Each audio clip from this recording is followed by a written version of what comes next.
देखो, beam of light incident on A spherical drop of water at angle I, find out the angle between the incident ray and the emergent रे after one reflection from internal surface.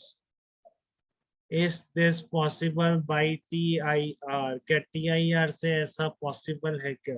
पता नहीं क्या बोल रहा है। Beam of light incident तो दे नहीं रखा डायग्राम इसने, बस ये बोला था, ठीक है ना, कि स्पेरिकल ड्रॉप ऑफ वाटर है, उस पर एंगल ऑफ इंसिडेंस आई है, ठीक है। Find out angle between the incident ray and emergent रे after one reflection from the internal surface.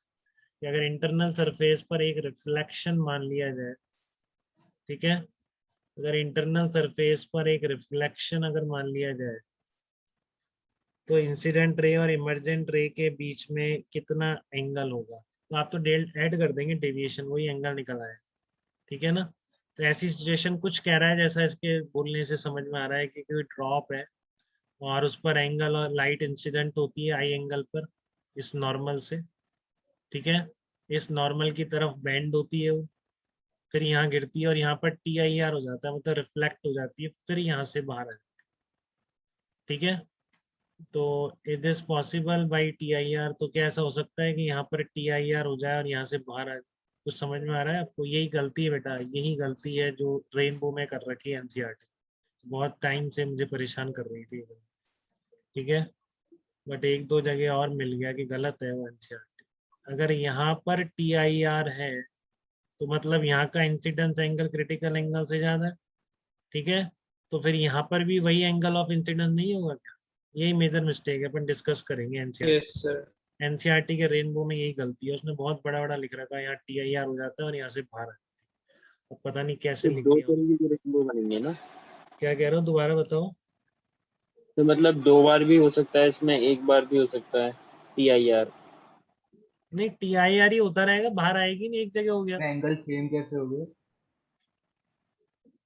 ये कौन पूछ रहा है? अच्छा, दिग्गज ने नहीं पूछा, मैं पूछा था। हाँ। हाँ देखो, तो आप इसमें कैसे करेंगे, ये आपकी स्पेरिकल ड्रॉप है, ठीक है, और ये आपका यहाँ पे इंसिडेंस एंगल आई है, यहाँ पर एंगल ऑफ रिफ्रैक्शन है, ठीक है, ये आपका नॉर्मल है, तो ये आर एंगल है, तो यहाँ पर भी आर एंगल होगा कि बताओ? यहाँ पर ये आर एंगल है और तो यहाँ का इंसिडेंस एंगल आर हो जाए, ठीक है ना। यही तो कह रहा है, जैसा इसके हाथों में समझ में आ रहा है, पहले लाइट गिराओ, TIR कराओ, यहाँ से बाहर निकालो, ठीक है ना। Emergent ray after one reflection from inter, is this possible by TIR? तो ऐसा हो सकता है कि ये रिफ्रैक्शन TIR, ठीक है ना। तो ये रिफ्रैक्शन TIR हो ही नहीं सकता, ठीक है, इम्पॉसिबल है ये रिफ्रैक्शन TIR हो जाए। ये नॉर्मल रिफ्लेक्शन है, क्योंकि हर बार लाइट कोई पूरी तरह से थोड़ी नहीं होती रिफ्लेक्ट, कुछ रिफ्लेक्ट भी हो जाती है, कुछ रिफ्लेक्ट भी हो जाती है, तो ये वो वाला फिनोमेना, ऐसा नहीं हो सकता कि ये TIR हो गया। आपको यहाँ से बाहर आती हुई दिख रही है, ठीक है ना, यहाँ से बाहर भी निकल रही है लाइट, तो फिर ऐसा नहीं है, ये TIR नहीं हो सकता, नहीं तो यहाँ से भी बाहर नहीं आता। एक जगह TIR होता, क्योंकि यहाँ पर एंगल आर है, तो ये भी आर है, देखो रेडियस है, दोनों दोनों रेडियस है, अगर ये एंगल आर होगा तो ये भी आर, ठीक है। तो आपको तो क्या करना है, आपको तो बोला है इसने, यहाँ पे रिफ्लेक्शन देखना है और यहाँ पर रिफ्रैक्शन देखना है, तो आपको तो 1 2 3 तीन जगह डेल्टा डेविएशन निकालो, डेल्टास निकालो और सारे डेल्टास को विद साइन ऐड कर दो। आपको तो हमेशा ऐसे ही बताया गया, इंसिडेंट और फाइनल रेस का एंगल निकालने का तरीका बीच का, या नेट डेविएशन निकालने का तरीका, हर रिफ्लेक्शन या रिफ्रैक्शन पर डेल्टा निकाल के उनके साइन के साथ रखते हुए उनको ऐड कर दो, तो हमेशा आपका नेट डेविएशन निकल के आए। तो एक एक स्टेप चलते हैं अपन। सबसे पहले यहाँ पर देखते हैं कि यहाँ पर डेविएशन कितना होगा, तो ये सिंपल रिफ्रैक्शन है, ठीक है। तो आपको स्नेल्स लॉ पढ़ाया गया है, एयर है, म्यू रिफ्रैक्टिव इंडेक्स है इस ग्लास स्फीयर की, तो sine i is equal to mu sine r हो जाएगा। म्यू कितना है आपका 4/3, अरे गिवन ही नहीं है, स्फेरिकल ड्रॉप ऑफ वाटर, तो वाटर का 4/3 होता है, ठीक है, तो 4/3 साइन आर। तो ये क्वेश्चन इसीलिए बनाया था, मुझे ऐसा लग रहा है कि आपको ये चीज समझ में आ सके। तो sine i is equal to 4/3 sine r, ठीक है। तो डेल्टा वन कितना हो गया डेविएशन, देखो आई बढ़ा है, तो आई माइनस आर हो जाएगा, ठीक है। डेल्टा टू कितना हो जाएगा यहाँ पर रिफ्लेक्शन, तो इंसिडेंस एंगल आर है, क्योंकि ये आपकी रेडियंस है दोनों, ये आर है तो ये भी आर है, तो जब रिफ्लेक्शन हो रहा है इंसिडेंस एंगल आर है तो डेविएशन कितना होता है पाई माइनस 2 आई, तो पाई माइनस 2 आर होगा। उसके बाद यहाँ पे रिफ्रैक्शन, तो रिफ्रैक्शन कितना हो जाएगा, आई एंगल बड़ा होगा तो I1 माइनस आर होगा। ठीक है, तो ये आपका हर जगह आपको बहुत बताया जा चुका है बेटा, कई बार मैंने शुरू में भी बोला था जब ऑप्टिक शुरू हुआ था कि डेविएशन 3-4 ऐड करने पड़े। ठीक है, तो सब जगह एक ही डायरेक्शन में है, क्लॉकवाइज क्लॉकवाइज क्लॉकवाइज, तो इसलिए सबको पॉजिटिव ही रख दिया। ठीक है, तो नेट डेविएशन भी आएगा कि क्लॉकवाइज घूम रही है, कितने एंगल से वो देखते हैं।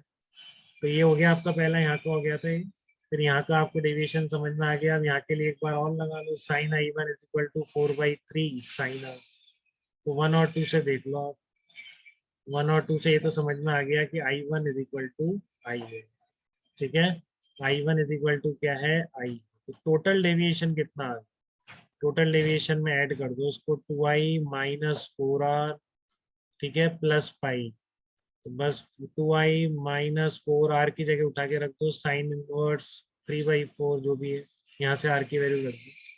ठीक है, तो ये आपका टोटल डेविएशन निकल के आया 2i minus 4 sine inverse 3i/4 plus pi. This is not possible by TIR because if r is greater than theta c, then light will be trapped and will not come out, and every incidence angle I further will be greater than theta c. तो क्या ये TIR से possible है, तो answer इसका होगा no. Is this possible by TIR? No, it is not possible by TIR. जब rainbow पढ़ेंगे तो इसका ध्यान रखेंगे। ठीक है ना, वही केस है रेनबो में, इसलिए ये कभी भी TIR नहीं हो सकता। और NCERT ने बहुत ही स्ट्रिक्टली TIR बताया है, कई बुक्स ने बताया बट सही नहीं है।